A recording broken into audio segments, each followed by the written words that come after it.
नमस्कार, समाचारों में आप सभी का बहुत स्वागत है। मैं हूं जया सिन्हा। शुरुआत करेंगे इस वक्त की सुर्खियों के साथ। राष्ट्रपिता महात्मा गांधी की 77वीं पुण्यतिथि आज। राष्ट्रपति, उपराष्ट्रपति और पीएम मोदी ने दी श्रद्धांजलि। थल सेना, नौसेना और वायुसेना के जवानों ने दी बापू की समाधि पर सलामी।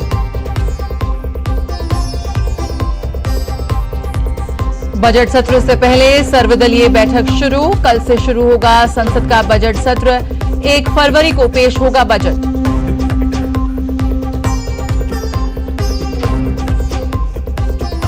दिल्ली चुनाव में प्रचार चरम पर। अमित शाह और नड्डा की जनसभाएं आज। केजरीवाल के साथ अखिलेश यादव आप के लिए करेंगे प्रचार।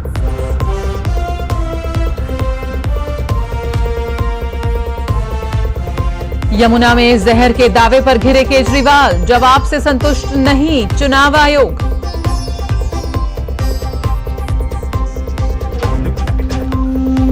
और महाकुंभ मेला क्षेत्र में 5 बड़े बदलाव। पूरा मेला क्षेत्र नो व्हीकल जोन घोषित। महाकुंभ की सुरक्षा व्यवस्था को लेकर मुख्यमंत्री योगी आदित्यनाथ ने की विशेष बैठक।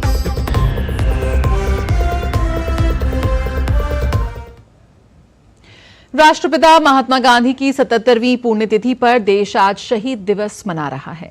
इस अवसर पर राष्ट्रपति द्रौपदी मुर्मू ने राजघाट पहुंचकर बापू को श्रद्धांजलि दी।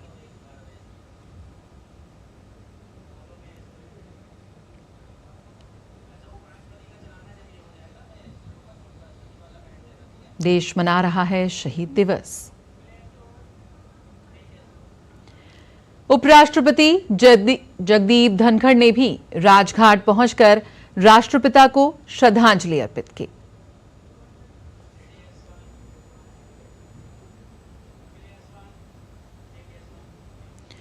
प्रधानमंत्री नरेंद्र मोदी ने भी राष्ट्रपिता महात्मा गांधी की 77वीं पुण्यतिथि पर राजघाट पहुंचकर उन्हें श्रद्धांजलि अर्पित की।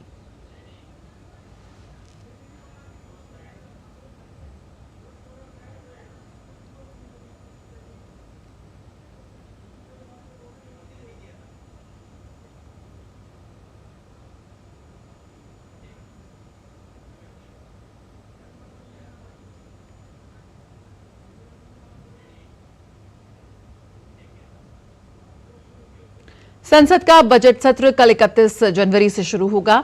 इससे पहले आज सरकार ने सर्वदलीय बैठक बुलाई है। बैठक में संसदीय कार्य मंत्री विपक्षी नेताओं से संसद की कार्यवाही सुचारू रूप से चलाने पर सहमति बनाने की कोशिश करेंगे। सरकार की ओर से यह जानने की कोशिश होगी कि विपक्ष किन मुद्दों पर सदन में चर्चा चाहता है। वहीं विपक्ष के नेता भी ज्वलंत मुद्दों के साथ सरकार के सामने होंगे। दरअसल कल संसद सत्र शुरू होने से पहले राष्ट्रपति द्रौपदी मुर्मू दोनों सदन के सदस्यों को संबोधित करेंगी। बजट सत्र का पहला भाग 13 फरवरी को समाप्त होगा, जबकि सत्र का दूसरा भाग 10 मार्च को शुरू होगा और 4 अप्रैल 2025 तक चलेगा। वक्फ संशोधन विधेयक पर बनी जेपीसी के अध्यक्ष जगदंबिका पाल आज सभी सदस्यों के साथ लोकसभा अध्यक्ष ओम बिरला से मिलेंगे और उन्हें ड्राफ्ट रिपोर्ट और संशोधित विधेयक सौंपेंगे। वक्फ संशोधन विधेयक 2024 पर लंबे समय से मंथन चल रहा है। बुधवार को संसद की संयुक्त समिति की बैठक खत्म हो गई। समिति ने 656 पन्नों की मसौदा रिपोर्ट और संशोधित विधेयक को बहुमत से स्वीकार किया। संशोधित बिल और ड्राफ्ट रिपोर्ट के पक्ष में 14 और विपक्ष में 11 वोट पड़े। विधेयक को 31 जनवरी से शुरू हो रहे बजट सत्र में पारित किया जा सकता है। वक्फ संशोधन विधेयक 2024 को केंद्रीय अल्पसंख्यक मामलों के मंत्री किरेन रिजिजू ने लोकसभा में पेश किया था और इसे 8 अगस्त 2024 को संयुक्त संसदीय समिति को भेजा गया था। इस विधेयक का उद्देश्य 1995 में बने वक्फ अधिनियम में संशोधन करना है, ताकि वक्फ संपत्तियों के प्रबंधन और विनियमन से जुड़ी समस्याओं का समाधान किया जा सके।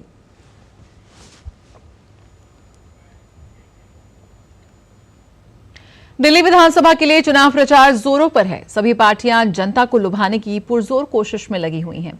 गृह मंत्री और भाजपा के वरिष्ठ नेता अमित शाह आज रोहिणी, वजीरपुर, शालीमार बाग और नई दिल्ली विधानसभा सीट से भाजपा उम्मीदवारों के पक्ष में 4 जनसभाएं करेंगे। रक्षा मंत्री और भाजपा के वरिष्ठ नेता राजनाथ सिंह आज दिल्ली कैंट और विश्वासनगर में 2 जनसभाएं करेंगे। वहीं भाजपा के राष्ट्रीय अध्यक्ष जेपी नड्डा भी जनसभा को संबोधित करेंगे और भाजपा उम्मीदवार को भारी मतों से जीत दिलाने की जनता से अपील करेंगे। बिजवासन से भाजपा विधानसभा उम्मीदवार कैलाश गहलोत आज एक प्रेस कॉन्फ्रेंस करेंगे और क्षेत्र के मुद्दों को जनता और मीडिया के सामने रखेंगे। वहीं चुनाव प्रचार में सपा आपका साथ देगी। आपके राष्ट्रीय संयोजक अरविंद केजरीवाल और सपा नेता अखिलेश यादव का उत्तरी दिल्ली में रोड शो का कार्यक्रम है। इसके अलावा कांग्रेस नेता और कार्यकर्ता भी जनादेश को साधने के लिए डोर टू डोर प्रचार अभियान चला रहे हैं।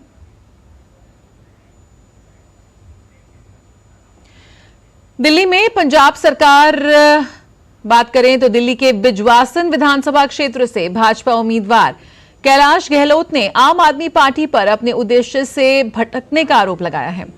आम आदमी पार्टी की कथनी और करनी में फर्क को उजागर करते हुए कैलाश गहलोत ने कहा कि जब आपकी स्थापना हुई थी तो कहा गया था कि अगर किसी उम्मीदवार के खिलाफ 3C यानी कि करप्शन, क्राइम, कैरेक्टर से संबंधित आरोप है तो उसे टिकट नहीं दिया जाएगा। लेकिन बिजवासन से आपने एक ऐसे व्यक्ति को टिकट दिया है जिसके खिलाफ कई पुलिस मामले दर्ज हैं।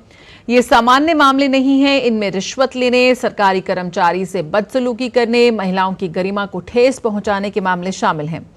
कल पालम पुलिस स्टेशन में उनके खिलाफ जाली दस्तावेज बनाने और इस्तेमाल करने के आरोप में मामला दर्ज किया गया है। बिजवासन से आपने सुरेंद्र भारद्वाज को अपना उम्मीदवार बनाया है।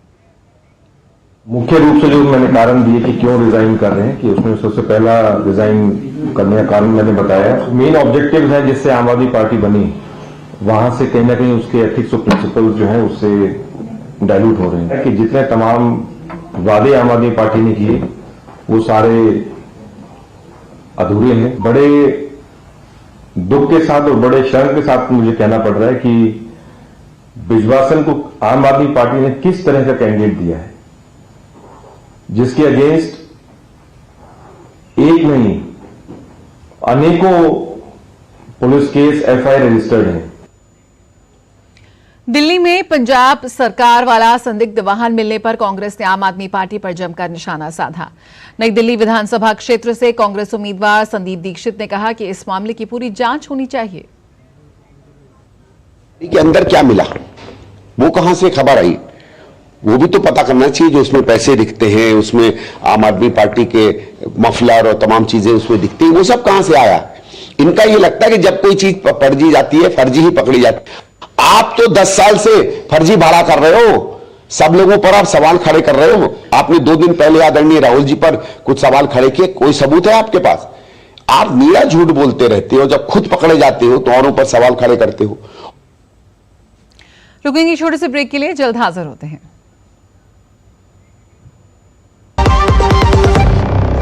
सॉफ्ट ड्रामा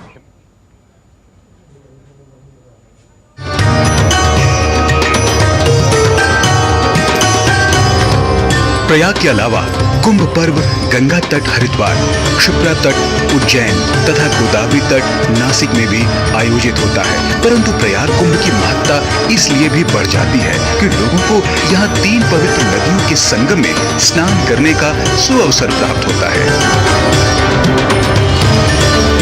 प्रयाग में गंगा, यमुना और अदृश्य सरस्वती के संगम तट पर प्रत्येक 12 वर्ष के अंतराल पर यह विश्व प्रसिद्ध पर्व मकर संक्रांति से लेकर महाशिवरात्रि तक चलता है।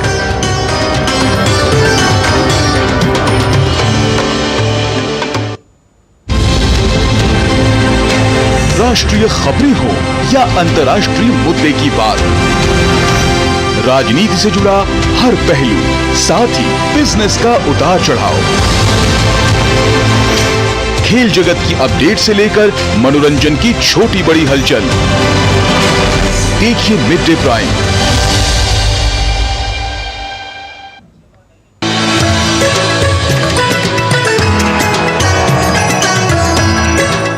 मौनी अमावस्या का विशेष महत्व है क्योंकि ऐसा माना जाता है कि इस दिन पवित्र नदी में स्नान करने के लिए ग्रहों की स्थिति सर्वथा अनुकूल होती है। यह एक पवित्र घटना का स्मरण कराती है।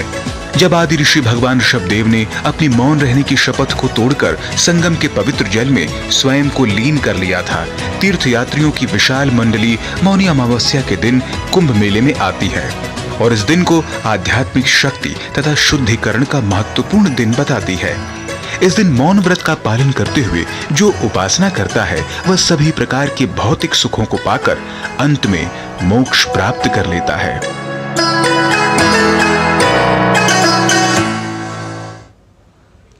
ब्रेक के बाद स्वागत है। महाकुंभ में मौनी अमावस्या पर हुई दुर्भाग्यपूर्ण घटना के बाद मुख्यमंत्री योगी आदित्यनाथ ने देर रात शासन स्तर के वरिष्ठ अधिकारियों की उपस्थिति में वरिष्ठ पुलिस अधिकारियों और जिला प्रशासन के अधिकारियों के साथ वीडियो कॉन्फ्रेंसिंग के माध्यम से विशेष बैठक कर आवश्यक दिशा निर्देश दिए हैं।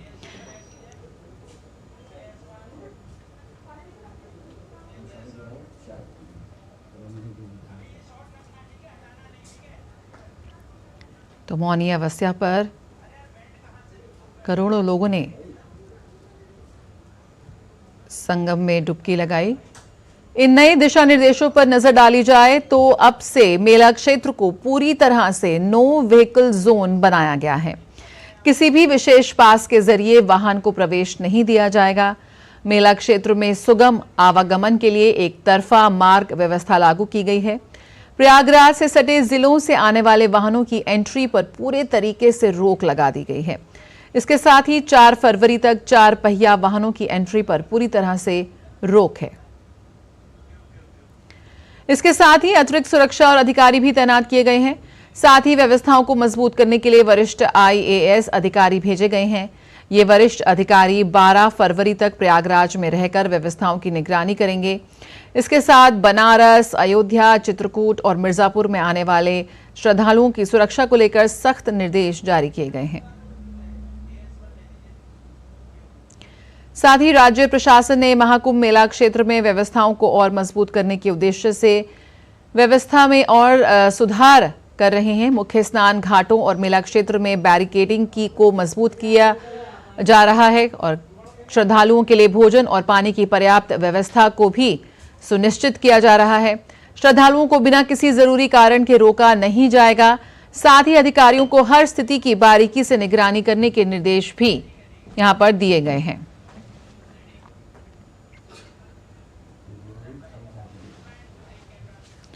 महाकुंभ को स्वच्छ बनाने के उद्देश्य से जगह जगह प्लास्टिक बॉटल्स को इकट्ठा करने के लिए विशेष कुंभों की आकृति के स्टोरेज कंटेनर बनाए गए हैं। इससे यह सुनिश्चित किया जाता है कि प्लास्टिक की बोतल को त्रिवेणी में या इधर उधर अनावश्यक तरीके से ना फेंका जाए। इसी के साथ गंगा घाट के किनारे बने विशेष सेल्फी पॉइंट्स पर्यटन के साथ साथ लोगों को पर्यावरण के लिए जागरूक करने का भी केंद्र बनते जा रहे हैं। रुकेंगे एक छोटे से ब्रेक के लिए, जल्द हाजिर होते हैं। सब ड्रामा। हिमाचल में गारंटी दी थी कि महिलाओं को हर महीने 1500 देंगे, कोई वादा पूरा नहीं किया। अभी की दिल्ली सरकार भी ऐसी है। पंजाब में भी झूठ बोला। तो और क्या ऑप्शन है? मोदी जी की डबल इंजन सरकार, हमारे यूपी की तरह। MP, छत्तीसगढ़, महाराष्ट्र, असम और लगभग पूरे देश में मोदी जी ने वादे पूरे किए। अगर दिल्ली में भी उनकी सरकार लानी है तो 5 फरवरी मौका है। विकसित दिल्ली, मोदी की गारंटी।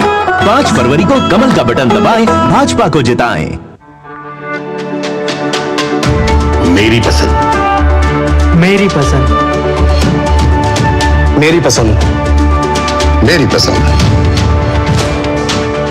हमारी पसंद, हम सबकी पसंद। मजबूत देश का मजबूत सरिया हो गया स्टील।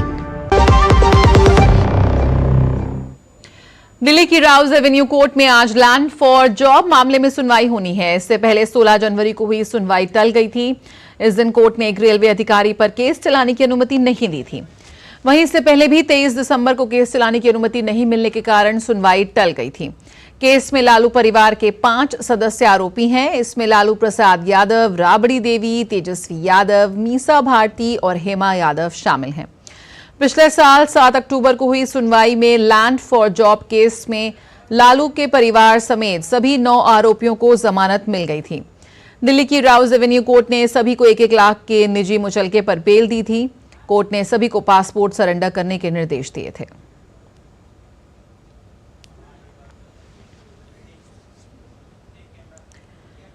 भारत वैश्विक स्तर पर सबसे वाइब्रेंट स्टार्टअप इकोसिस्टम में से एक के रूप में उभरा है। इसने तीसरे सबसे बड़े स्टार्टअप हब के रूप में अपनी जगह बनाई है। 100 से अधिक यूनिकॉर्न के साथ भारतीय स्टार्टअप परिदृश्य नवाचार और उद्यमिता के भविष्य को आकार दे रहा है। आने वाले बजट में विकसित भारत के लक्ष्य हासिल करने के लिए एक व्यापक रणनीति की रूपरेखा स्टार्टअप की भूमिका अहम होगी। आइए देखते हैं रिपोर्ट। आज भारत दुनिया की 5वीं सबसे बड़ी अर्थव्यवस्था बना हुआ है और तीसरी बड़ी अर्थव्यवस्था बनने की ओर तेजी से अग्रसर है। भारतीय अर्थव्यवस्था को गति देने और मजबूत करने में स्टार्टअप की भी अहम भूमिका रही है। आज देश भर में startups fintech, edtech, health take, e commerce और स्पेस के अलावा कई और दूसरे सेक्टर में अच्छा काम कर रहे हैं। मोदी सरकार से लगातार प्रोत्साहन मिलने के चलते स्टार्टअप्स दुनिया में लगातार नया मुकाम हासिल कर रहे हैं। देश भर में स्टार्टअप्स तेजी से विकास कर रहे हैं। 2014 से पहले देश में जहां 400 से भी कम स्टार्टअप्स थे, वहीं आज इनकी संख्या बढ़कर 1.5 लाख से ज्यादा हो गई है। आज भारत दुनिया का तीसरा सबसे बड़ा स्टार्टअप इकोसिस्टम बन गया है। आज देश में 117 यूनिकॉर्न स्टार्टअप बन चुके हैं। देश में स्टार्टअप्स ने अब तक 16.5 लाख से ज्यादा रोजगार पैदा किए हैं। स्टार्टअप्स में विदेशी निवेश को बढ़ावा देने के लिए सरकार ने बजट 2024-25 में स्टार्टअप फंडिंग पर एंजल टैक्स को खत्म कर दिया। इस कदम का लक्ष्य भारतीय स्टार्टअप इकोसिस्टम को सशक्त बनाना, उद्यमशीलता की भावना को बढ़ावा देना और नवाचार का समर्थन करना था। अंतरिक्ष स्टार्टअप के लिए 1000 करोड़ रुपए का वेंचर फंड और अगले 10 वर्षों में 5 गुना वृद्धि का लक्ष्य रखा गया है। केंद्र सरकार ने भारत में स्टार्टअप के विकास को बढ़ावा देने के लिए बजट 2024-25 में मुद्रा ऋण सीमा को बढ़ाकर 20 लाख रुपए कर दिया। साथ ही अनुसंधान नेशनल रिसर्च फाउंडेशन के लिए 1 लाख करोड़ रुपए मंजूर किए गए। बजट 2025-26 के मद्देनजर भारत के स्टार्टअप इकोसिस्टम के लिए कई अपेक्षाएं हैं। R&D के लिए कर सुधार के साथ साथ नैस्कॉम ने भारत के स्टार्टअप परिदृश्य को मजबूत करने के लिए एक केंद्रीय डीप टेक फंड बनाने का प्रस्ताव दिया। स्टार्टअप हब का निर्माण करना ताकि भारतीय स्टार्टअप इकोसिस्टम को और मजबूती मिले। स्टार्टअप भारत के आर्थिक विकास के लिए महत्वपूर्ण बन गए हैं। ये महत्वपूर्ण रोजगार सृजनकर्ता के रूप में उभरे हैं, जिससे समावेशीपन को बढ़ावा मिला और विदेशी निवेश आकर्षित हुआ है। Bureau report, DD news.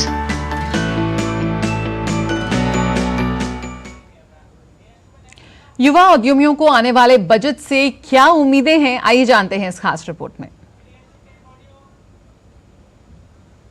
जो हमें स्टार्टअप इंडिया फंड हो, चाहे इंक्यूबेशन सपोर्ट हो, उसमें स्टार्टअप के लिए बहुत मदद की है और हम चाहेंगे केंद्र सरकार से इस बजट के अंदर इन्वेस्टर टैक्स में कुछ रिलैक्सेशन दे, जिससे कि ज़्यादा से ज़्यादा इन्वेस्टर स्टार्टअप के अंदर इन्वेस्ट करें। सॉफ्टवेयर जो होता है डिज़ाइनिंग के अंदर, वो होता है कैडेंस, वो उसका बहुत ज़्यादा कॉस्टली इसका सब्सक्रिप्शन वगैरह होता है। उसको सीखने के लिए अवेयरनेस अभी इंडिया में बहुत कम है, तो उसके लिए अगर सरकार कुछ लेके आ रही है सीखने के लिए और कैडेंस सॉफ्टवेयर के रिगार्डिंग, अगर वो लोग उसमें हेल्प कर सकते हैं। ऐसा स्टार्टअप जो मैन्युफैक्चरिंग के अंदर काम करता है, किसी भी मैन्युफैक्चरिंग मशीनरी के अंदर सबसे ज़्यादा बड़ी प्रॉब्लम होती है उसका एक्सपेंसिवनेस। तो कुछ ऐसा जिससे उसकी मशीनरी सामने वाला यंग स्टार्टअप उसको अफोर्ड कर पाए, या फिर कुछ ऐसा सिस्टम बनाया जाए जिससे वो उसका यूज़ कर पाए, तो मुझे लगता है वो उसकी क्रेडिबिलिटी को और ज़्यादा एनहेंस करेगी। जैसे स्टार्टअप कंपनी कोई भी हो, उनको 3 साल तक का एक्सेम्पशन होता है इनकम टैक्स में, और बहुत सारे फैक्टर्स हैं जिसमें हम देख सकते हैं कि गवर्नमेंट हमारे इंडिया के लिए बहुत कुछ कर रही है। हमारे इंडिया भी डेवलपिंग स्टेज में है, उसको डेवलप स्टेज में लाने के लिए जो सबसे बड़ा रीज़न है अनएम्प्लॉयमेंट का, वो रिड्यूस होगा। इसके लिए गवर्नमेंट ने ऑलरेडी बहुत सारे स्कीम्स और बहुत सारे फैक्टर्स को आगे बढ़ावा दिया है। हम कोशिश करते हैं कि और भी बहुत सारी चीज़ें आगे आएगी। हर स्टार्टअप AI की तरफ ही जा रहा है, मैन्युफैक्चरिंग वगैरह या फिर D2C स्टार्टअप जितने भी है वो सब भी AI के रिगार्डिंग जाते ही है एंडिंग में, तो उसके रिगार्डिंग अभी बजट में कुछ भी नहीं आ रहा है। तो हमारी यही उम्मीद है कि इस बार बजट में AI रिगार्डिंग भी बहुत सारी चीज़ें मिले हमें। BSF और बॉर्डर गार्ड बांग्लादेश के बीच 55वीं महानिदेशक स्तर की बैठक आगामी 17 से 20 फरवरी तक नई दिल्ली में होगी। बांग्लादेश के गृह मामलों के सलाहकार जहांगीर आलम चौधरी ने इसकी जानकारी दी। बैठक में सीमा पर बाड़ लगाने और बांग्लादेश में राजनीतिक उथल-पुथल के बाद घुसपैठ की कोशिशों में बढ़ोतरी का मुद्दा, विवादित क्षेत्र में सीमा रेखाओं को चिन्हित करना, सीमा स्तंभ स्थापना, समन्वित सीमा प्रबंधन योजना चर्चा का प्रमुख एजेंडा रहेगा। दरअसल भारत और बांग्लादेश के सीमा बल साल में 2 बार DG स्तर की बैठकें करते हैं। 55वीं बैठक 18 से 22 नवंबर तक नई दिल्ली में होने वाली थी, लेकिन बांग्लादेश में घरेलू स्थिति का हवाला देते हुए बीजेपी के अनुरोध पर इसे उस समय स्थगित कर दिया गया था। आखिरी बैठक मार्च 2024 में ढाका में हुई थी। बांग्लादेश में शेख हसीना की आवामी लीग पार्टी ने सरकार के खिलाफ और लोकतंत्र बहाली के लिए मोर्चा खोल दिया है। इस क्रम में शेख हसीना की पार्टी फरवरी में सरकार के खिलाफ कई विरोध कार्यक्रम करने जा रही है, जिसमें नाकाबंदी समेत 18 फरवरी को सुबह से शाम तक राष्ट्रव्यापी हड़ताल शामिल है। इस संबंध में आवामी लीग 1 से 5 फरवरी के बीच विरोध कार्यक्रमों से जुड़े पर्चे बांटेगी। उसके बाद 6 और 10 फरवरी को विरोध रैलियां और 16 फरवरी को नाकाबंदी करेगी। पार्टी ने चेतावनी भी दी है, यदि उनके विरोध कार्यक्रम में बाधा डाली गई तो पार्टी सख्त कार्यक्रमों की भी घोषणा कर सकती है। इसके साथ ही डॉक्टर यूनिस द्वारा अपने खिलाफ भ्रष्टाचार और कर चोरी के सभी मामलों को वापस लेने और अपने व्यवसायों को कर छूट देकर पद का अनुचित लाभ उठाने का भी आवामी लीग विरोध करेगी। भारत को बदनाम करने की कनाडा की प्रधानमंत्री जस्टिन ट्रूडो की चाल बेनकाब हो गई है। ट्रूडो ने खालिस्तानी आतंकवादी हरदीप सिंह निज्जर की हत्या में भारत के शामिल होने का आरोप लगाया था, लेकिन अब कनाडाई आयोग की रिपोर्ट ट्रूडो के आरोप को झूठा साबित कर दिया है। कनाडा के सार्वजनिक जांच आयोग की रिपोर्ट में कहा गया है कि खालिस्तानी आतंकवादी निज्जर की हत्या में किसी भी विदेशी राज्य से कोई निश्चित संबंध नहीं है। संघीय चुनावी प्रक्रियाओं और लोकतांत्रिक संस्थानों में विदेशी हस्तक्षेप की सार्वजनिक जांच शीर्षक वाली रिपोर्ट मंगलवार को जारी की गई।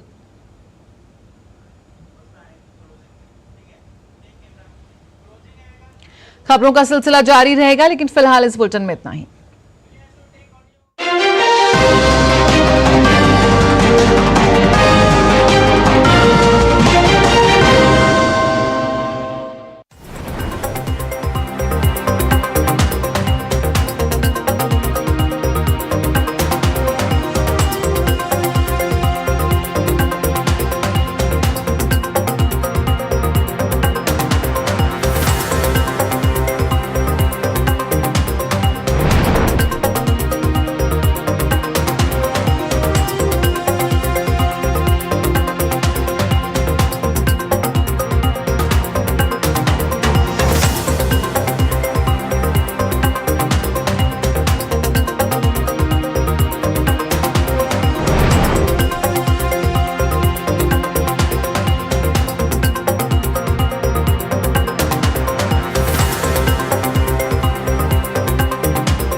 जिसका आदि है ना अंत है, वो आस्था अनंत है। सत्य सनातन संस्कृति का दिव्य रूप, प्रयाग की पावन धरा से अलौकिक महाकुंभ की महिमा। दिव्य भव्य महाकुंभ की स्पेशल कवरेज सिर्फ डीडी न्यूज पर।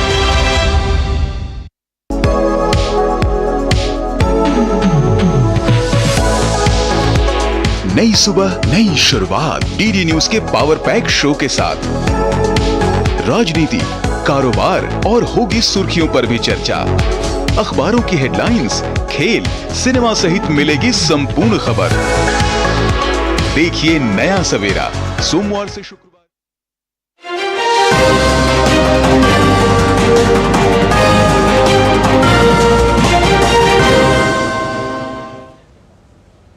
नमस्कार, समाचारों में आप सभी का बहुत स्वागत है। मैं हूं जया। आइए शुरुआत करते हैं इस वक्त की सुर्खियों के साथ।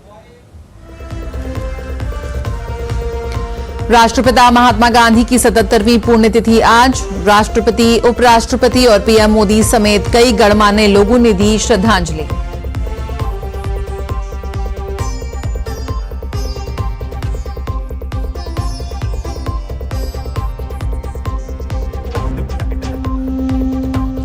संसद के बजट सत्र से पहले सर्वदलीय बैठक शुरू। कल से शुरू होगा संसद का बजट सत्र। 1 फरवरी को पेश होगा बजट।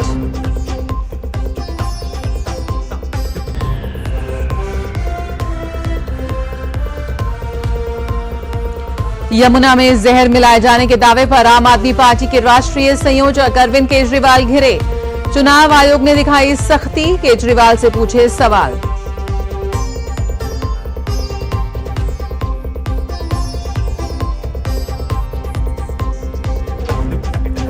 महाकुंभ मेला क्षेत्र में 5 बड़े बदलाव। पूरा मेला क्षेत्र नो व्हीकल जोन घोषित। महाकुंभ की सुरक्षा व्यवस्था को लेकर मुख्यमंत्री योगी आदित्यनाथ ने की विशेष बैठक।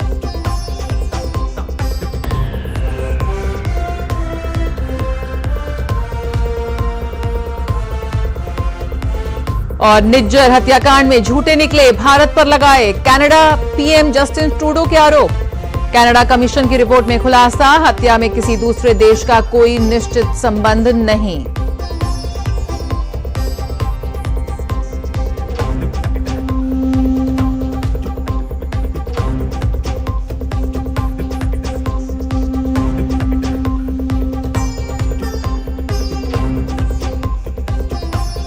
और आइए सीधे रुक करते हैं बीजेपी की प्रेस वार्ता का। युद्ध में पाकिस्तान ने भी भारत पे आरोप नहीं लगाए कि हमने उनकी नदियों में जहर मिला दिया है, मगर ये सर्जिकल स्ट्राइक का सबूत मांगने वालों ने देश के अंदर एक प्रदेश और दूसरे प्रदेश के बीच में इस प्रकार का आरोप लगाने का जो काम किया है, मेरे विचार से दिल्ली की जनता के मान सम्मान और स्वाभिमान के ऊपर भी इस बात का पूरा प्रभाव पड़ता है। केंद्र सरकार ने 8,500 करोड़ रुपए इस सफाई के मद में दिए थे और उसको उपयोग न करके दुष्प्रचार करने के द्वारा जो वो भ्रम पैदा करने का प्रयास कर रहे हैं, मुझे लगता है दिल्ली की प्रबुद्ध जनता उसे भली भांति समझती है। और यह बात अब सिर्फ पानी की नहीं रह गई है। पानी का एक अर्थ होता है ना जल, पीने वाला पानी, और दूसरा होता पानी मतलब आपका मान सम्मान, योर प्राइड एंड प्रेस्टीज। तो मुझे लगता है अब दिल्ली की जनता के पानी पे बात आ गई है, यानी पीने वाला पानी और मान सम्मान की। क्या वो इतना किसी को नासमझ समझते हैं? तो मैं दिल्ली की जनता से यह अनुरोध करना चाहूंगा कि रहीमन पानी राखिए, बिन पानी सब सून, और पानी गए न उबरे मोती मानस चून। तो अब दिल्ली को अपने पानी की रक्षा करनी है और इन जहरीली बानी बोलने वालों को करारा जवाब 5 तारीख को देना है। अब मैं अनुरोध करूंगा हमारे प्रदेश अध्यक्ष आदरणीय वीरेंद्र सचदेवा जी से कि वो इस विषय पर आगे आपको संबोधित करेंगे।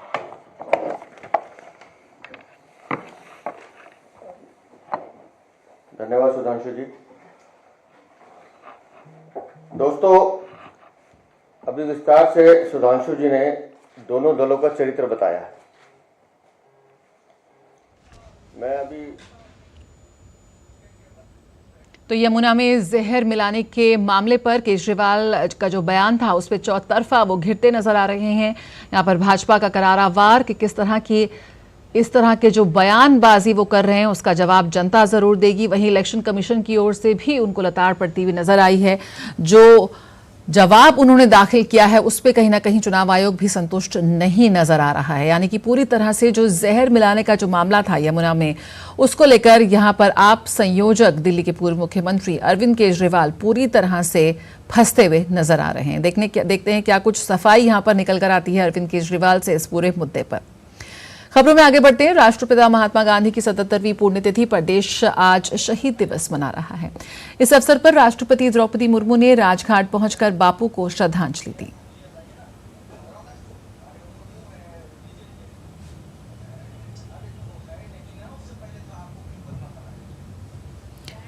तो राष्ट्रपिता महात्मा गांधी की 77वीं पुण्यतिथि उपराष्ट्रपति जगदीप धनखड़ ने भी राजघाट पहुंचकर राष्ट्रपिता को श्रद्धांजलि अर्पित की।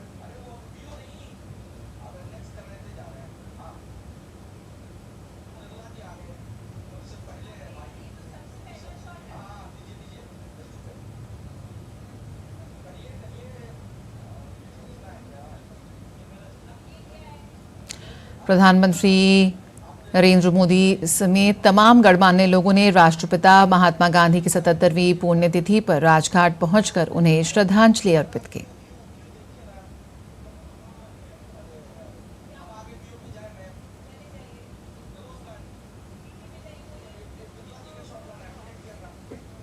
लोकसभा अध्यक्ष ओम बिरला ने शहीद दिवस के मौके पर राजघाट पहुंचकर राष्ट्रपिता महात्मा गांधी को श्रद्धांजलि दी।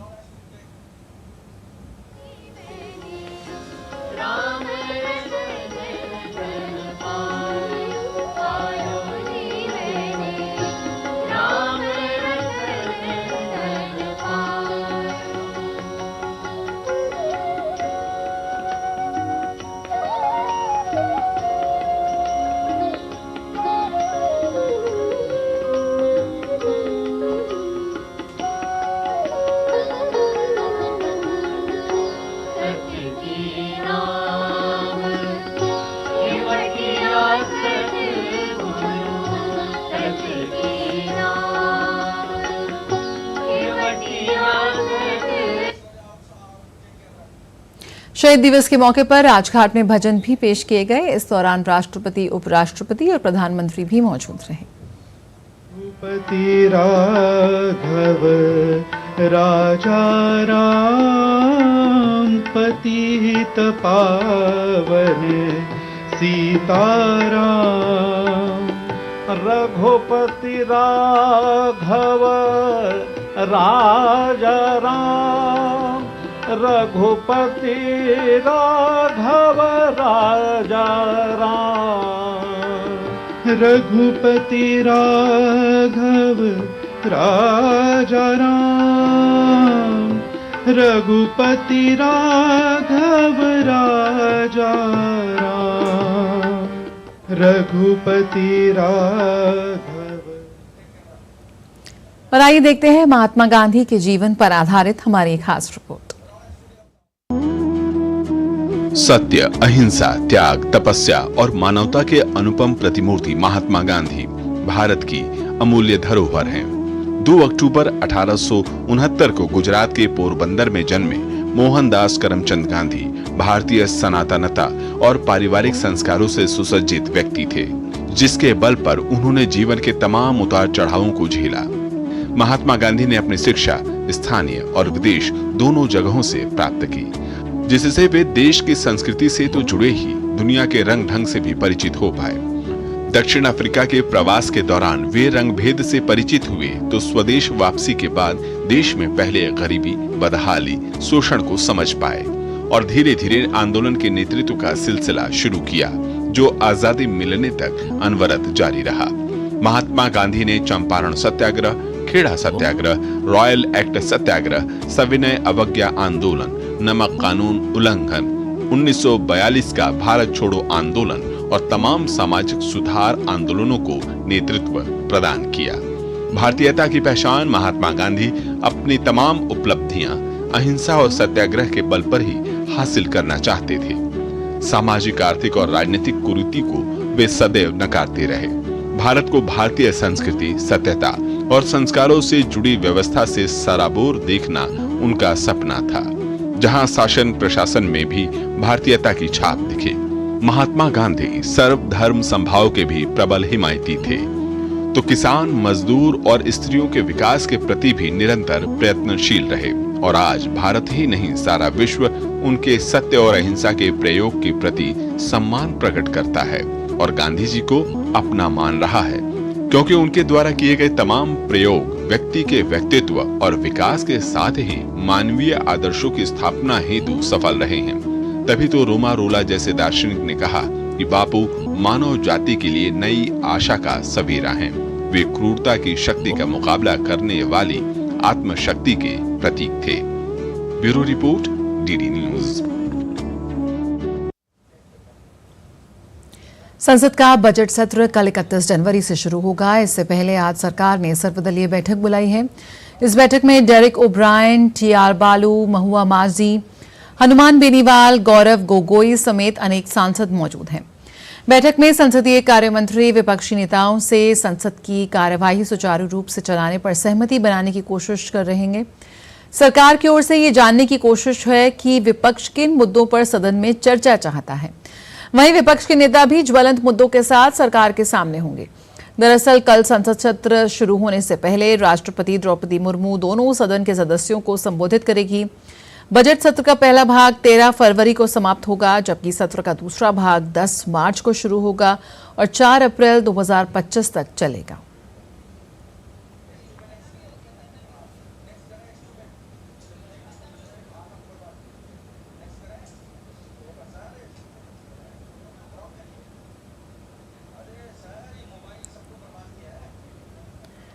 तो संसद के बजट सत्र से पहले सर्वदलीय बैठक का आयोजन किया जा रहा है। संसदीय कार्य मंत्री किरेन रिजिजू इसमें शिरकत कर रहे हैं। तमाम दिग्गज नेता इसमें मौजूद हैं। विपक्ष के साथ एक आम सहमति बनाने की कोशिश यहां पर सरकार की। वक्फ कानून संशोधन विधेयक पर जेपीसी की रिपोर्ट को आज लोकसभा सचिवालय को ये रिपोर्ट सौंप दी है। लोकसभा सांसद जगदम्बिका पाल की अध्यक्षता में गठित संयुक्त संसदीय समिति ने रिपोर्ट तैयार की है। आपको बता दें कि वक्फ संशोधन विधेयक 2024 पर लंबे समय से मंथन चल रहा है। बुधवार को संसद की संयुक्त समिति की बैठक खत्म हुई। समिति ने 656 पन्नों की मसौदा रिपोर्ट और संशोधित विधेयक को बहुमत से स्वीकार किया। संशोधित बिल और ड्राफ्ट रिपोर्ट के पक्ष में 14 और विपक्ष में 11 वोट पड़े। विधेयक को 31 जनवरी से शुरू हो रहे बजट सत्र में पारित किया जा सकता है। वक्फ संशोधन विधेयक 2024 को केंद्रीय अल्पसंख्यक मामलों के मंत्री किरेन रिजिजू ने लोकसभा में पेश किया था और इसे 8 अगस्त 2024 को संयुक्त संसदीय समिति को भेजा गया था। इस विधेयक का उद्देश्य 1995 में बने वक्फ अधिनियम में संशोधन करना है, ताकि वक्फ संपत्तियों के प्रबंधन और विनियमन से जुड़ी समस्याओं का समाधान किया जा सके।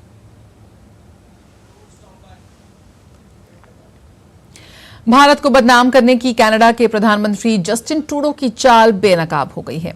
ट्रूडो ने खालिस्तानी आतंकवादी हरदीप सिंह निज्जर की हत्या में भारत के शामिल होने का आरोप लगाया था, लेकिन अब कनाडाई आयोग की रिपोर्ट ट्रूडो के आरोप को झूठा साबित कर दिया है। कनाडा के सार्वजनिक जांच आयोग की रिपोर्ट में कहा गया है कि खालिस्तानी आतंकवादी निज्जर की हत्या में किसी विदेशी राज्य से कोई निश्चित संबंध नहीं है। संघीय चुनावी प्रक्रियाओं और लोकतांत्रिक संस्थानों में विदेशी हस्तक्षेप की सार्वजनिक जांच शीर्षक वाली रिपोर्ट मंगलवार को जारी की गई। सितंबर 2023 में जस्टिन ट्रूडो ने दावा किया कि कनाडा के पास इस बात के विश्वसनीय सबूत हैं कि जून 2023 में ब्रिटिश कोलंबिया में निज्जर की हत्या में भारतीय सरकारी एजेंट शामिल थे। इससे एक राजनयिक विवाद पैदा हो गया था और दोनों देशों ने एक दूसरे के राजनयिकों को निष्कासित कर दिया था। वक्त एक छोटे से ब्रेक का, जल्द हाजिर होते हैं। दीदी, हर महीने 2500 रुपए मिलने की बधाई हो। हर महीने 2500? हाँ, 2500 रुपए। भाजपा सरकार बनते ही दिल्ली की महिलाओं को हर महीने 2500 रुपए और साथ ही 500 रुपए में LPG सिलेंडर की गारंटी। कमल का बटन दबाएं, भाजपा को जिताएं। जब धरती चीर कर निकलता है लोहे का पत्थर और मिलता है मोंगिया के जोश से, फिर तपता है, पिघलता है और बनता है फौलाद। अब होता है सरिया सारी खूबियों के साथ। मोंगिया स्टील, मजबूत देश का मजबूत सरिया। दिल्ली विधानसभा के लिए चुनाव प्रचार जोरों पर। सभी पार्टियां जनता को लुभाने की पुरजोर कोशिश में लगी हुई हैं। गृह मंत्री और भाजपा के वरिष्ठ नेता अमित शाह रोहिणी, वजीरपुर, शालीमार बाग और नई दिल्ली विधानसभा सीट से भाजपा उम्मीदवारों के पक्ष में 4 जनसभाएं करेंगे। रक्षा मंत्री और भाजपा के वरिष्ठ नेता राजनाथ सिंह दिल्ली कैंट और विश्वासनगर में 2 जनसभाएं करेंगे। वहीं भाजपा के राष्ट्रीय अध्यक्ष जेपी नड्डा भी जनसभा को संबोधित करेंगे और भाजपा उम्मीदवार को भारी मतों से जीत दिलाने की जनता से अपील करेंगे। वहीं चुनाव प्रचार में सपा आपका साथ देगी। आपके राष्ट्रीय संयोजक अरविंद केजरीवाल और सपा नेता अखिलेश यादव का उत्तरी दिल्ली में रोड शो का कार्यक्रम है। इसके अलावा कांग्रेस नेता और कार्यकर्ता भी जनादेश को साधने के लिए डोर टू डोर प्रचार अभियान चला रहे हैं।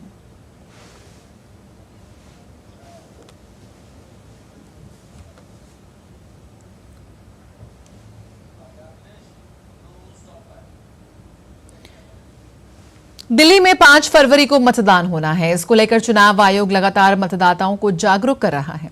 इसी कड़ी में बुधवार को दक्षिणी दिल्ली में लोकतंत्र का उत्सव इल्यूमिनेटिंग डेमोक्रेसी का आयोजन हुआ। यह कार्यक्रम जिला दक्षिणी निर्वाचन कार्यालय ने कुतुब मीनार मेहरौली में कराया। इल्यूमिनेटिंग डेमोक्रेसी के जरिए कुतुब मीनार को रोशन किया गया ताकि दिल्ली में अधिक से अधिक लोगों को मतदान के लिए प्रेरित किया जा सके।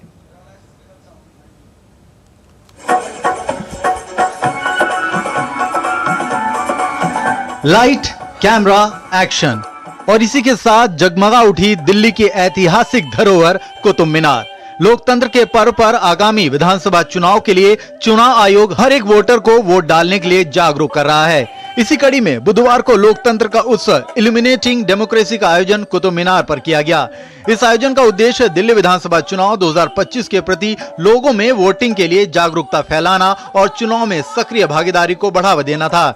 इस कार्यक्रम के तहत कुतुब मीनार पर लेजर लाइट शो के माध्यम से दिल्ली विधानसभा चुनाव की तारीख को प्रदर्शित किया गया और मतदाताओं से वोटिंग की अपील की गई। हमें ये प्लेटफॉर्म दिया गया है जो कि world heritage site Qutub Minar, इनसे मैसेज ले जाने के लिए सारे दिल्ली वासियों को कि 5 तारीख को 5th February is our voting day. I urge all the voters of Delhi to come out and please vote and defeat this urban apathy.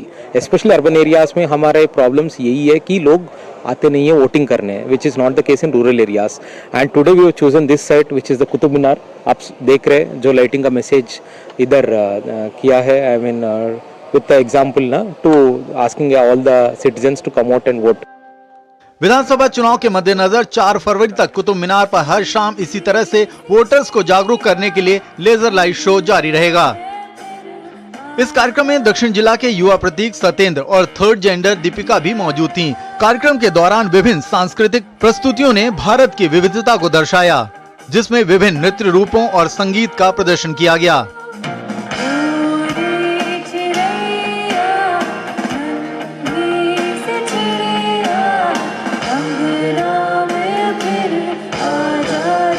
मैं एक व्हीलचेयर यूज़र हूँ और इसके बाद भी मैं वोट करने हमेशा जाती हूँ, तो मुझे लगता है कि हर एक को अपना मतदान डालना चाहिए। जिस तरीके से वो बैगिंग के लिए या फिर जिस तरीके से वो मंगती बधाई करने के लिए जैसे जाते हैं, तो वो इलेक्शन के दिन वो कार्य वो नहीं करते हैं।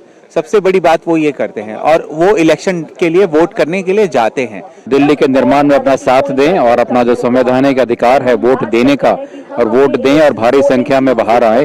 दिल्ली विधानसभा चुनाव 2025 का आगाज हो चुका है और 5 फरवरी को मतदाता अपने मत का प्रयोग करेंगे।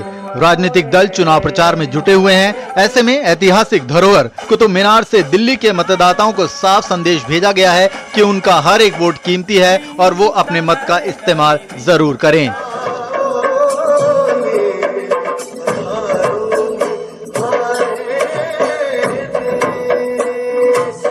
इस ऐतिहासिक धरोहर से ये मैसेज पूरी दिल्ली तक पहुंचाने की कोशिश की गई। 5 तारीख को अपना वोट करिए, अपने मतदान का सही इस्तेमाल करिए। कैमरामैन संजय जाना के साथ मैं मुकेश शुक्ला, डीडी न्यूज दिल्ली। और यमुना में जहर के गंभीर आरोप को लेकर चुनाव आयोग ने अरविंद केजरीवाल को फटकार लगाई है। चुनाव आयोग ने केजरीवाल को जवाब देते हुए कहा कि केजरीवाल यमुना में अमोनिया की मात्रा बढ़ने के मुद्दे को सामूहिक नरसंहार के गंभीर आरोपों से न जोड़े। चुनाव आयोग ने कहा कि इसकी तुलना दो देशों के बीच युद्ध जैसी स्थिति से ना करें। चुनाव आयोग ने कहा कि ये आरोप लोगों के बीच वैमनस्य, अव्यवस्था और अशांति को बढ़ावा देने वाले हैं। इसके अलावा चुनाव आयोग ने इन गंभीर आरोप लगाने के विरोध में केजरीवाल पर कार्रवाई न किए जाने को लेकर स्पष्टीकरण का एक और अवसर भी दिया। चुनाव आयोग ने केजरीवाल से यमुना में अमोनिया की मात्रा बढ़ने के मुद्दे को न जोड़ते हुए यमुना में जहर के प्रकार, मात्रा, प्रकृति, तरीके और इंजीनियरों के विवरण, स्थान और दिल्ली जल बोर्ड के इंजीनियरों द्वारा जहर का पता लगाने की पद्धति के बारे में स्पष्ट जवाब के साथ कल सुबह 11 बजे तक ठोस सबूत पेश करने के निर्देश दिए हैं। साथ ही आयोग ने कहा कि स्थिति पर विवाद करने का कोई कारण नहीं दिखता और वह इसे सरकारों और एजेंसियों की क्षमता और विवेक पर छोड़ देगा। संक्षिप्त चुनाव अवधि के दौरान लंबे समय से चले आ रहे जल बंटवारे और प्रदूषण के मुद्दों पर मध्यस्थता से परहेज करेगा, विशेषकर जहां सर्वोच्च न्यायालय और राष्ट्रीय हरित अधिकरण के समझौते और कानूनी निर्देश पहले से ही मौजूद हैं। दिल्ली विधानसभा चुनाव की तारीखें जैसे जैसे नजदीक आ रही हैं, राष्ट्रीय राजधानी में राजनीतिक सरगर्मी बढ़ गई है। इसी बीच दिल्ली पुलिस ने कार्रवाई की है। पुलिस टीम ने कोपरनिकस मार्ग पर पंजाब सरकार लिखी संदिग्ध गाड़ी से भारी मात्रा में नकदी और शराब बरामद की। तलाशी के दौरान गाड़ी से 8 लाख रुपए नकद, शराब की कई बोतलें और आम आदमी पार्टी के पोस्टर और बैनर मिले हैं। इस संबंध में तिलक मार्ग थाने में मामला दर्ज किया गया है। जैसे ही ये गाड़ी पकड़ी गई, सियासी घमासान तेज होने लगा। इस मुद्दे पर भाजपा और कांग्रेस ने आम आदमी को घेरा है। महाकुंभ में मौनी अमावस्या पर हुई दुर्भाग्यपूर्ण घटना के बाद मुख्यमंत्री योगी आदित्यनाथ ने देर रात शासन स्तर के वरिष्ठ अधिकारियों की उपस्थिति में वरिष्ठ पुलिस अधिकारियों और जिला प्रशासन के अधिकारियों के साथ वीडियो कॉन्फ्रेंसिंग के माध्यम से विशेष बैठक कर आवश्यक दिशा निर्देश दिए हैं। इन दिशा निर्देशों पर नजर डाली जाए तो अब से मेला क्षेत्र को पूरी तरह से नो व्हीकल जोन बनाया गया है। किसी भी विशेष पास के जरिए वाहन को प्रवेश नहीं दिया जाएगा। मेला क्षेत्र में सुगम आवागमन के लिए एक तरफा मार्ग व्यवस्था लागू की गई है। प्रयागराज से सटे जिलों से आने वाले वाहनों की एंट्री पर पूरे तरीके से रोक लगा दी गई है। इसके साथ ही 4 फरवरी तक 4 पहिया वाहनों की एंट्री पर पूरी तरह से रोक है।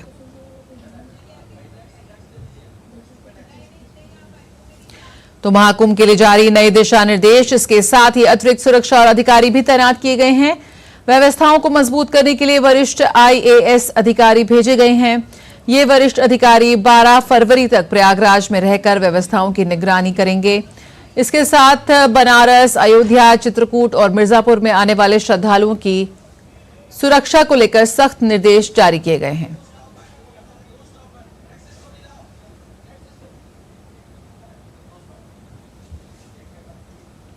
छत्तीसगढ़ के नारायणपुर में सुरक्षा बलों को बड़ी सफलता मिली है। 29 नक्सलियों ने आत्मसमर्पण किया है। इसमें 7 महिला नक्सली भी शामिल हैं। इसी के साथ ही लोन वराटू अभियान यानी घर वापस आइए पुनर्वास नीति के तहत नक्सलियों को घर वापसी के लिए सरकार के द्वारा प्रेरित भी किया जा रहा है। सरकार की नीतियों से प्रभावित होकर पिछले 1 साल में छत्तीसगढ़ में 900 से ज्यादा नक्सलियों ने सरेंडर कर हथियार छोड़े हैं। इसी के साथ ही इनको पुनर्वास नीति के तहत आर्थिक मदद देकर मुख्य धारा से भी जोड़ा गया है।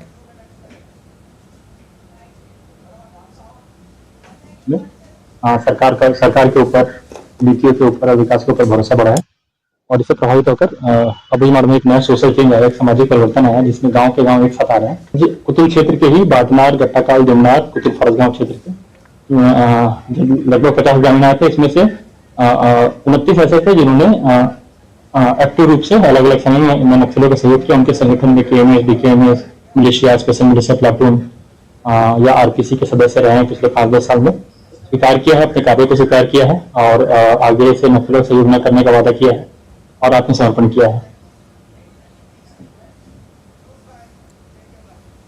विराट कोहली 12 साल बाद रणजी मैच खेलने जा रहे हैं। विराट कोहली आज से रेलवे के खिलाफ शुरू हो रहे रणजी मैच में दिल्ली की टीम का हिस्सा हैं। दिल्ली के अरुण जेटली स्टेडियम में होने वाले इस मैच को लेकर टीम के खिलाड़ियों और प्रशंसकों में जबरदस्त उत्साह है। कोहली ने पिछली बार 2012 में रणजी मैच में हिस्सा लिया था। स्कूली बच्चों को खेलों से जोड़ने की पहल जूनियर ओलंपिक की शुरुआत बुधवार को दिल्ली के जवाहरलाल नेहरू स्टेडियम में हुई। 6 दिनों तक चलने वाले इस आयोजन में करीब 6000 स्कूली बच्चे हिस्सा लेंगे। जूनियर ओलंपिक पहल का उद्देश्य बच्चों को डिजिटल दुनिया से बाहर निकालकर फिजिकल एक्टिविटी को बढ़ावा देना है। आप देखिए ये रिपोर्ट और मुझे दीजिए इजाजत। नमस्कार। खेलो इंडिया और फिट इंडिया मुहिम को आगे ले जाते हुए दिल्ली के जवाहरलाल नेहरू स्टेडियम में जूनियर ओलंपिक के 8वें संस्करण का आगाज हुआ। प्रतियोगिता के पहले दिन खिलाड़ियों ने नन्हे कदमों के साथ मार्च करते हुए अपनी उपस्थिति दर्ज कराई। इस मौके पर उपस्थित लोकसभा सांसद सीपी जोशी ने आधिकारिक तौर पर प्रतियोगिता की शुरुआत की। उन्होंने जूनियर ओलंपिक पहल की प्रशंसा करते हुए कहा कि आने वाले वर्षों में इन्हीं खिलाड़ियों में से देश के ओलंपियन निकलेंगे। बहुत सुंदर परिकल्पना की है कि स्कूल के छोटे छोटे बच्चों को इस दिशा में तैयार किया जाए और माननीय प्रधानमंत्री जी ने जिस प्रकार से खेलो इंडिया फिट इंडिया मूवमेंट शुरू किया है, मैं सोचता हूँ बच्चों का शुरू में अगर खेल के प्रति रुझान बढ़ेगा, रुचि बढ़ेगी, तो निश्चित रूप से वो शारीरिक रूप से और मानसिक रूप से तो फिट रहेंगे ही, लेकिन इस देश के लिए भी कुछ न कुछ कर गुजर जाएंगे, देश के लिए पदक भी लाएंगे और खेलों को आगे बढ़ाने में अपनी महत्वपूर्ण भूमिका निभाएंगे। 6 दिनों तक चलने वाले जूनियर ओलंपिक में दिल्ली एनसीआर के स्कूलों के करीब 6000 से भी अधिक स्कूली बच्चे खेलों के साथ साथ अन्य प्रकार की फिजिकल एक्टिविटी में हिस्सा लेंगे। जो इनिशिएटिव लिया है जूनियर ओलंपिक ने, ये बहुत ग्रेट इनिशिएटिव है, स्पेशली टुडेज टाइम जब हम सारे डिजिटल की बात करते हैं और हम माँ बाप परेशान है कि हमारा बच्चा किसी तरह से डिजिटल को छोड़े और फिजिकल एक्टिविटी में इन्वॉल्व हो। और ये जो स्पोर्ट्स की एक्टिविटी है ये हमारा मेंटल स्टेमिना भी बढ़ाता है और साथ में हमें फिजिकल स्ट्रेंथ भी देता है। तो देख के सब कुछ बड़ा खुशी हो रही है। जूनियर ओलंपिक के मंच पर पहुंचे नन्हे खिलाड़ियों में गजब का उत्साह नजर आया। अच्छा लग रहा है, बहुत लग रहा था कि हम हार जाएंगे, पर हम सब ने जोश रखा और साथ में टीम वर्क के साथ हम जीत गए। स्पोर्ट्समैनशिप हमें सीखने को मिली, हम टीम वर्क में कैसे हम कोऑर्डिनेट कर सके, बहुत सारी चीजें आज हमें पता चली कैसे करें। हम चाहते हैं कि हम जीते आज और हमको आज बहुत मजा आ रहा है क्योंकि हमने टग ऑफ वॉर जो खेला है। जूनियर ओलंपिक की ये पहल स्कूली बच्चों को जहां एक और खेलों से जोड़ती है, तो वहीं दूसरी ओर मोबाइल और अन्य डिजिटल उपकरणों को छोड़कर खेल के मैदान पर जाने के लिए प्रेरित भी करती है। सुशील कुमार की रिपोर्ट, DD न्यूज।